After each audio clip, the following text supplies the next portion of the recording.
Good morning. This is Kelley Hobart from Alpaca Direct, and I'm here talking today about Colorwork. I was thinking we can go over a couple simple things that I do to make my floats lovely and loose. And so I wanted to talk to you about some of those ideas. This was the pattern that I knit this week, and don't ask me what it says because I don't read that writing. It is in some language that I do not speak. But yes, anyways, here is the sock pattern that I love. And what I did on my socks is because I like that pattern so much, I put it everywhere. Do you see how I put it on the bottom of the feet? I figured instead of having this just a little knit one in one color and knit one in another color as on the bottom of that sock, I put the pattern all throughout. And then I put a nice garter stitch short row heel on the back here, and then I did garter stitch on my toe as well because I felt like the Colorwork project it's carrying the yarn behind, so it's almost like it's double thick, so that garter stitch did great. And what I did to make my garter stitch so it wasn't too loose, I used like a number 2 needle on the toe and the heel, and then I increased much larger size on my Colorwork to make that work. And that is one of the tricks that I use when I'm doing Colorwork is I increase needle size. If my project's getting a little bit tight, just when you're doing your Colorwork, think about going up maybe 2 needle sizes up, or maybe even 3 for some, depending on how tightly you knit as to how much you should go up. So every week we have a prize, and for this last week we had some Cascade Baby Alpaca lace, and this is made in Peru, and I think the color that was chosen was a darker color, Jim? Oh, they like them both, but they like darker gray a little more. Yeah, and so I had a choice of light gray or dark gray. And anyway, it's lace weight yarn. Lots of people coming on board, and they're saying hi. Good morning. Good morning, everyone. That's so awesome. I had so much fun doing these socks this week. It was a pattern that I found on Ravelry that was free. And again, this is what it said on the top of the pattern. I'm not sure what it means, but all I used was the actual graphs. And what I liked about the graphs were that they came in 3 different sizes. And I actually did not use sock weight yarn. I used sport weight yarn, but it worked great. The yarn that I used was Finito. This is the Finito by Malabrigo. It's merino. We carry it on alpacadirect.com. I love this yarn. And I also use Dos Tiras. And I have a little tiny bit left. I'm going to try and get another pair of socks out of it. They're going to have to be a little shorter. And this one is Malabrigo, Dos Tiras. And what I love about it, it's 50% alpaca, 50% wool. So you get the strength of wool and the warmth of alpaca. So I think I have enough to do a pair of shorty socks out of these 2. And then again, I'll do the toe and heels out of the Finito. But they're both great yarns, and these socks are nice. They fit like a glove. I love doing toe up because it's so wonderful. You can try them on your feet as you go, and oh my gosh, these are fantastic. They're just very pretty little socks. I was so tickled pink. Warm? Oh yeah. They're super warm, and they fit me to the T. I love making handmade items because you can make it fit you just the way you like it, and you can make it fit like a glove. It's so fantastic. So anyway, I had part of my row left that I still needed to knit. So I thought maybe we can go over a few of the rules that, sure. Oh, sorry. I didn't finish. The prize for this week, I was thinking we'd do some Ultra Alpaca Light just because I've been working on a project with this yarn and it is fantastic. And I thought we could have color choices of purple or pink and 2 skeins of each because it would make a really nice hat. And you need 2 skeins to make a hat or something like that. What are the specs on Ultra Alpaca Light? It is 50-50 blend of Peruvian Highland wool and superfine alpaca. And again, you get the same warmth of the alpaca and the strength of the wool. What's the yardage? It's 137 or something like that. Let's see. 146 yards. Yeah. So it's a great yarn. I really like it. So what colors are they voting on? They're working pink or purple. Yeah, pink or purple. So I wanted to take a look at our little, my sock pattern here. And I'm just going to be telling you what I think about in my head when I'm doing color work. Number one, you'll see that I have different balls. So each sock I will separate the skeins in half. You can see on this, I didn't actually weigh it, so I got a lot more on this one than that one, but it's fine because I'll just go ahead and keep knitting. And then when I do my second set, I will probably separate that out. And I can do a split splice where you can actually felt the yarn into the next, so you won't even see where I had the splice at. But here's my project that I'm working on. And you can see that I have stitch markers marking my stitch patterns. And then I have, you can see the color work, how pretty it is. Isn't it beautiful? Oh my gosh, I love it. And the heat, it's kind of leaves. It's pretty, beautiful. And then that short row heel is so soft and squishy. But I have them, I'm doing the 2 at a time, the magic loop method. What are you showing him here? In the round. Well, we were talking about ways that we can get our floats so they're nice and loose. And you can see my yarn's getting tangled up just by me handling it. And one thing when you're doing, let's see if we can see on the inside. See the floats, they don't look tight or pulled. They look super nice.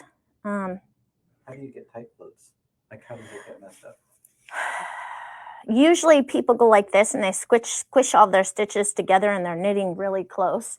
And so when they're carrying the yarn across the back, these stitches are squished so close together when they're knitting that when they try to spread it out to put the sock on, it doesn't spread out because you've taken the back of your floats. Instead of having a nice little smile, you see how that it has like a little loop that's kind of relaxed. They have this pulled really super tight, and that does not allow for stretch if you start out with having it pulled super tight. So some problem areas that you might think about when you're doing your color work projects is when you're doing the magic loop method and you're going around this corner. Some people can have it, they pull it so tight, or they leave it so loose that their tension gets screwed up and it looks bad. So that is a problem area that you want to be thinking about when you're knitting your project. So when I'm doing mine, Jim, I just have to reach over for 1 second and grab my pattern here. So my pattern that I'm knitting, I'll show you what I do. I'm knitting this very last half. I've already knit the first half and I'm doing the last half. So I'm knitting with both my left hand and my right hand, and it calls for 3 dark colors. So I'm gonna do 1, but on this first stitch, you see how it's kind of loose like that? What I'm gonna do is I'm putting the needle back toward this cord a little bit, but I'm not gonna yank it super, super tight. I want the tension to be about the same as my other stitches. So when I knit that very next stitch, it's gonna tighten it up a little bit. I don't want it too tight because if you get it too tight, it will pinch the fabric in and it'll cause an actual blurb where you're going around the corner, almost like an I-cord edge or something right in the middle of your work, and you do not want that look. So then on the next one, it said 3 of the blue color, and then I have 2 of the gold. Do you see how the gold is back over here? So what I'm going to do is I'm going to take that gold and I'm just going to loosen that up like that. See, what I want that strand to go around that corner, not too loose, not too tight, but I want to allow it to do what it needs to do so the gauge is correct and it's not pulling. And then we have some darks and lights.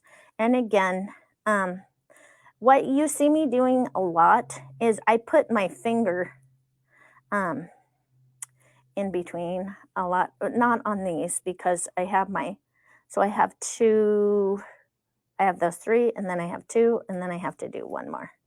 Set and light. And those ones where the 1 stitch, they're changing colors back and forth, you just do it as normal. But then when you get to this next one where you have 2 of the gold, just kind of, you see how I kind of stretch my stitches out and make it so that when you're knitting it, you have extra room And then on the last, it calls for 2 dark ones. And again, a lot of times I stick my finger right here when I'm using that next. You see my thumb right here? It's spacing out the stitches. So keeping myself from pulling it in. So that's kind of how I do that. So just pulling your stitches out. And on this one, I think it's a row. When I start the next repeat, it's going to be 5 dark blue in a row. So I interlocked it there. And then again, spacing it out and getting that first gold color. And then the stitches are the dark and light and dark and light and dark. And then 2 lights, so spacing everything out so you get nice space in between. And then again, holding that thumb so it doesn't allow it to come in too much. And let's look and see what we got. So you can see on the back here, if I pull these, it's nice and stretchy and relaxed. And that's all I do to make sure that my floats are nice and loose. So every time you go around the corner, checking to make sure you want to take your needle and put it right next to the other needle, but because you don't want to leave a gap on that edge, and you don't want to pull it too tight because you don't want the ridge. Don't ask me what happened here. This flipped around in a circle or something. Anyway, but doing color work is super, super fun. There is no substitute for practice. Absolutely no substitute for practice. If you want to learn how to do something, you must practice it in order to get good at it. But when you have these patterns that are 2-color patterns, it's much easier to learn than when you have 3 or 4 colors. So I would recommend, find yourself some nice 2-color patterns if you want to use color work, and then making sure that you're spreading your stitches out. You're using a larger needle size for your color work if you tend to knit tighter, and then watching those corners when you're using the magic loop method so you get the correct tension on the stitches that are going around that corner. You want the tension to be correct in here, not too tight. What does it look like on the inside? Yeah, I'll show them. Yeah, I really like these socks. I put them on and I'm like, a dream come true. I haven't woven any of my ends in yet, so I have to still have my ends to weave in. But if you look here, yeah, see how the floats are just nice and loose, and you could just stretch them right out. And it fits on my leg like a glove. And having options where you can make a bigger needle, bigger size, rather than trying to stretch it quite so much. That's going to be the trick. When you're first doing color work, you don't know what size to choose. I will tell you that I use the 56 stitches, which is, I usually use 56 stitches in fingering weight yarn. And when I'm doing regular socks without color work. So this is sport weight yarn and it's color work. So I went ahead and used the 56. I possibly could have gotten away with 60. It would be on, it's not that many more stitches, couple more stitches on each side. But doing color work is really, really fun. And making it so your project, those floats are nice and loose so you can get your sock on and have it worn comfortably is, if you can do that, you'll love it. And what I love about color work, it's so much fun to watch the colors change and have the picture appear of whatever you're making it, whether it's leaves or whatever you're making.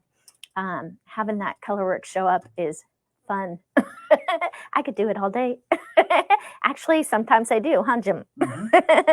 So anyway, I am going to turn this the right way, and then we can discuss, see who won the prize for this week, right, Jim? Mm-hmm. And I think our prize for this week, let me find my little piece of paper. I haven't voted this one. Is, oh yes, you guys, if you get a chance, could you vote for me and see, so we can send out whatever color you like best, whether it's purple or pink. And that's for what? Ultra Alpaca? Ultra Alpaca Light. 50-50 of wool and alpaca. What's not to like about that? It'll keep you nice and warm. You could even do some socks with that if you wanted to. Mm-hmm. Yeah, totally fantastic. So the winner for this week is Sue Royce Harden. And Sue won this lovely baby alpaca lace, and it's made in Peru. I don't know if you've used this yarn before, but it is quite lovely. And anyway, it's enough yarn to be able to do a small shawlette or something like that. And all you have to do, Sue, is contact us at customer service and give us your shipping address, and we can get this out in the mail to you right away. And then maybe you can tell others what you think about the yarn. It's a great way to get the yarn in your hands and getting you using it. And I'm proud of all the yarns that we sell, so I'd like to get it in your hands and have you enjoy knitting with it as much as I do. So let's see. This next week, I think that I'm going to be doing lace tips on how to knit lace and have it be fun and be able to keep track of those repeats. So I hope all of you out there have a great week, and I will see you next Tuesday.